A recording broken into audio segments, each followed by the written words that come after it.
30 ноября в Якутске состоялась торжественная церемония закрытия 15-й республиканской акции «Природа и мы», которая прошла под знаком Года науки и технологий в России, Года здоровья в Республике Саха-Якутия.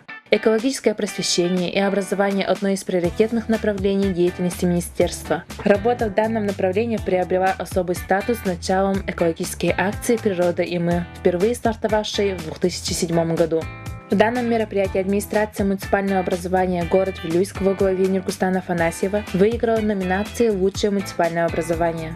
Лучшее муниципальное образование город Вилюйск. Глава Афанасьев Нургустан Владимирович.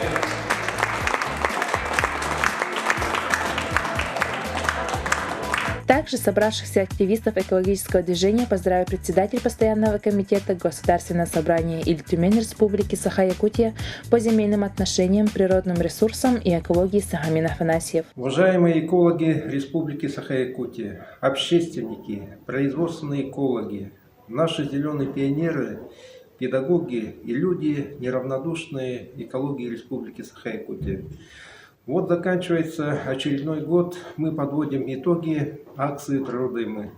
В этом году в условиях пандемии, несмотря на сложную ситуацию, все мероприятия акции проведены. В Республике Саха-Якутия приняло участие множество общественников, школьников, студентов, организаций, предприятий по реализации мероприятий всереспубликанской акции «Природа и мы».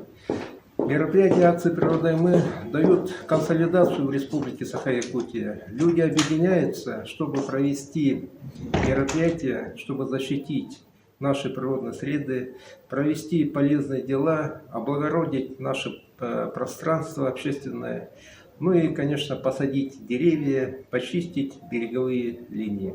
Дорогие якутяне, заканчивается 2021 год, наступает 2022 год.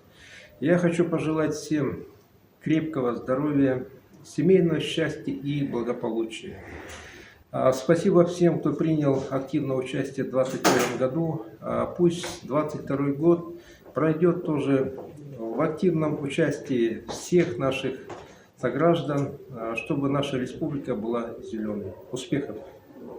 Ценителей природы приветствовал заместитель министра экологии Яков Заровняев. Он отметил, что с каждым годом вклад населения в дело охраны природы становится все больше.